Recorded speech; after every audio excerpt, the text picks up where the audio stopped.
Hi, subscribe to the channel, new stories every day. Let's get started. My name is Dylan. I'm 33, and as I write this, it's 4 in the morning. I'm in my small, dimly lit kitchen, elbows propped on the table, finishing the last of a bourbon that tastes like regret and resolution at the same time. I have a wife, or I guess I should say had a wife named Fiona, also 33, with whom I share a 3-year-old daughter, Beatrix, we call her B. We've been married 5 years, but if anyone looked at our marriage from the outside, they'd think we'd known each other forever. We used to joke and say, we were so sure about each other. How could anything go wrong? And yet, here I am, rummaging through the wreckage in my mind. Part I, early hints of tension. We met in our late 20s at a mutual friend's engagement party. Fiona was the dynamic one, strong voice, strong opinions, wisecracking with strangers. I liked that she wasn't shy about who she was. In that first conversation, she told me, I don't believe in half measures. Either you're all in or you're out.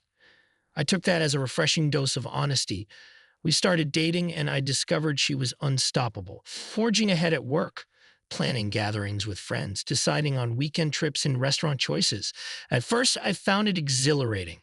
After some heartbreaks in my earlier relationships, like the time I was in a love triangle at 23, which stung me deeply, Fiona's decisiveness felt safe. If she wanted me, I figured she'd never cheat or hide anything. When we decided to marry after less than a year, I suspected we might be rushing. But she had a plan, and I was too smitten to disagree. We had a small wedding, just a city hall ceremony with close friends and immediate family. We moved into a modest house outside the city.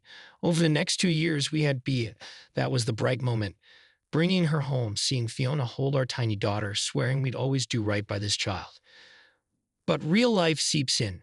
As the months passed, Fiona re-immersed in her demanding job. She's extremely skilled and even more determined. She soared in her firm, got a managerial role in half the time other employees needed. People called her unstoppable. Meanwhile, I worked a mid-level position in an IT support office, earning a steady paycheck but lacking her ambition. That difference in drive started showing cracks at home. She wanted a certain type of car. I had no say. She decided the living room needed an expensive renovation. All her plan, no discussion. She negotiated the preschool for B entirely on her own. I tried raising concerns. Fiona, I'd like to have a say in how we spend our money or pick the color we paint our bathroom. She'd nod politely but do it her way anyway. Over time, it wore me down. She was cunning in that she rarely fought me with anger, but with calm dismissal. My frustrations would bounce off her like water on a windshield. The question, do you want to be right or do you want to be happy, came up during one of our only serious conversations about our dynamic. I asked in a half-laughing, half-pleading manner, hoping she'd realize her approach was stifling me. Fiona looked me in the eye and said, I'd rather be right. At that moment, a strange dread settled in me. Maybe we simply weren't meant to be, because if being right always mattered more to her than building harmony, how could I possibly keep up?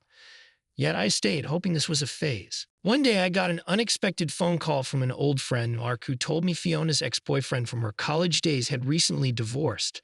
I saw your wife with him downtown, Mark said, sounding uncertain. They look kinda, close. My gut twisted. I told Mark thanks, hung up, then spent the weekend half watching Fiona's movements. She had said she'd be out shopping with a friend. Instead, I discovered from a coworker of hers that she'd swung by the area near that ex-boyfriend's office. I confronted her lightly. Meet Fiona. You mentioned going shopping, but a friend told me you were near Oakmont Plaza. That's nowhere near the mall, Fiona. Flicking her eyes up, I changed plans. I had a quick lunch with a coworker around there. She didn't elaborate, no apology or warmth, just that remote calm. I felt I was losing a game I didn't sign up for. If she was indeed meeting her ex, she was too smart to leave evidence. One night I tried, hey, you can tell me if you're seeing someone. She just sighed, don't start, I'm exhausted. That was that. At times, I almost wanted to rummage through her phone or tail her car, but I refused. I might have done that at 23, desperate to catch a cheating girlfriend. At 33, I realized if Fiona was determined to do something, she'd do it well. And if I found out, then what? Another heartbreak, another messy confrontation. Part I, Lionel. The final straw. A couple of weeks passed, and her posture grew more aloof, as if we were polite roommates. Our child, be it cloned to her mother, but also started picking up that cold confidence, telling me, "Daddy, I want the pink shoes because mommy says so," or "We're not going to the park because mommy said we'll do something else." Even at 3, she was echoing Fiona's style. I felt overshadowed in my own house. One random evening, I'd come home from work seeing Fiona in the kitchen scrolling her phone. Bea was dozing in her bedroom. The tension was thick. I set my keys down, deciding I had to speak up. Me firmly, "Fiona, can we talk? I need to ask, are you seeing your ex? I need the truth." Fiona, slowly setting down her phone. "Is this conversation going to be rational, or you plan to accuse me baselessly?" Me, "I'm not accusing baselessly. I have reason to suspect you meet him. Mark saw you too. Hi." Fiona, a faint laugh. "Mark? That guy who never liked me anyway. Don't be ridiculous, Dylan." I stood there, anger rising. "Why do you dismiss everything? Even if you are meeting him, you'd never tell me, right?" She exhaled, looking at me like one might look at a child. "I keep my personal matters in check. I don't owe you every detail, especially if I suspect you'd overreact." That felt like a door slamming shut. I realized no matter how I asked, she'd hide behind logic or calm words. Suddenly, all the old heartbreak from my earlier relationships flared up, and I saw that I was about to be humiliated again if I stayed. In a subdued voice, I said, "This marriage doesn't fulfill me. I can't see a future if you shut me out and possibly cheat." She raised her eyebrows but said nothing. On leaving, I added quietly, "I've had enough." She stared at me for a moment, unreadable. Then she said, "If that's your choice, do it." I half expected a meltdown or tears or anger, but she just walked past me to the living room, turned on the TV. That stung more than any fight. I packed a bag that night. Pete was asleep, so I scribbled a small note. "Daddy loves you. I'll see you soon." I placed it on her bedside table. Before midnight, I stepped out, not even certain where I'd go. A friend's couch or maybe a cheap motel. The quietness of my wife's reaction, or soon-to-be ex-wife's, was a heavy punch to the gut. Part IV, 1 year later. It's been exactly 12 months since that night. I ended up renting a small apartment across town. The first few weeks, I avoided letting my parents know the full story, but eventually told them I left Fiona. They tried to be supportive, but were confused. "Are you sure about a divorce?" my father asked. "Have you tried counseling?" I told him about Fiona's unstoppable ways. Dad shrugged. "If she's that closed off, maybe it's best you parted." Fiona never called to beg me back. After a couple of weeks, she sent me a text. "We should finalize everything legally." That was it. We hammered out a divorce agreement. She kept the house. She had the higher income anyway. She wanted primary custody of B, but I insisted on official visitation. She didn't fight me on that. Maybe because it looked good to let me see B. We ended the marriage with quiet formality. The day we signed the papers in the small office, we didn't exchange more than a few words. On the way out, I summoned courage to say, "It's sad we ended like this, Fiona." She gave a slight nod, responding, "We never truly fit, Dylan. I wasn't honest with myself, and neither were you." That felt like the final door closed. Now, I pick up B every Sunday. She's 4, and each time she sees me, she squeals, "Daddy."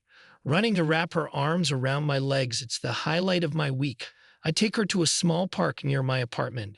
We feed ducks, have a simple lunch, watch cartoons. She's like me in small ways, quieter, a bit whimsical. Sometimes she says, "Mommy told me you left because you wanted more freedom." I can't deny it. I tell her I love her no matter what. She's too young to understand the complexities. Maybe in a decade, she'll ask deeper questions. One Sunday, while I was buckling B into my car seat, I asked politely, "How's Mom?" She shrugged in that toddler way. "She's busy." I recognized that same matter-of-fact tone Fiona uses. I smiled wryly. Another time, B casually mentioned Mommy's friend visiting. An unidentified person. I suspect it is her ex-boyfriend. But I don't press. I promise myself not to become a detective. People ask me, "Do you regret leaving?" Sometimes I do, especially late at night. But more often, I see that it was the only path left. I used to dream of a stable marriage, a calm environment for our child. But with Fiona, I was suffocating, uncertain if she truly cared or if she was playing a game I'd never win. Her cunning overshadowed my every step. Am I lonely? Yes, at times, but I also feel relief. I can choose how to decorate my apartment, which days I want to see friends, or how I spend my weekends with Bia. I'm forging a new routine, not second guessing if my wife is lying about lunch with a friend or planning to repaint the kitchen while ignoring my input. Fiona's response to the divorce was minimal. She told me once, "You did what you felt you had to." I suspect she's with her ex or someone else by now. That's her life. Maybe she's happy. I'm not sure if I care. I only care about my own path forward, about being a good father to be, ensuring she grows up with a father who's stable and there for her. So here I am, recollecting the day I realized I might be dealing with her possible cheating or at least emotional betrayal. I'm not sure if she truly had an affair, but my instincts say yes. Her pattern was consistent: never consult me, always forging ahead on her own, a side I never fully saw while we were dating. We had good times, sure, but maybe she was always that unstoppable force, and I was never the immovable object she wanted. It's 4 a.m. in my new place now, not the old kitchen. I sometimes swirl a bit of bourbon and reflect on how unpredictably life can swerve. 10 years ago, I got out of a messy triangle. I thought I'd grown wise enough not to be blindsided again. Yet the difference was that Fiona's cunning overshadowed even an open conflict. She rarely gave me an out, so I made my own out, walking away. 1 year later, we're officially divorced. Fiona did not protest. She wasn't shocked that I left. She told me we probably never suited each other, as if it were that simple. Maybe it was. We parted ways, and I remain half sad, half liberated. Every Sunday, I pick up B, the only real bond that's left me hopeful. She's definitely got my eyes, which I find comforting. At least I see part of myself in her. When I wave goodbye at night, it stings that she'll go back to Fiona's house, but I guess that's how it is. I try not to dwell on regrets. My path is open. Maybe I'll find someone else, someone who actually wants my input, who's okay not always being right. Or maybe I'll just focus on fatherhood. The bottom line is I realized I have a right to happiness, not to be overshadowed by cunning or half-truths. That's the story of how I left my marriage or how the marriage left me, and ironically, how the only stable part is the bond I have with my daughter. I'm sure Fiona will thrive controlling her own corner of the world. I guess we're both better off, each forging separate journeys. At least that's what I tell myself at 4 in the morning, finishing a glass of bourbon, alone, but strangely at peace, confident I can face the next day on my own terms.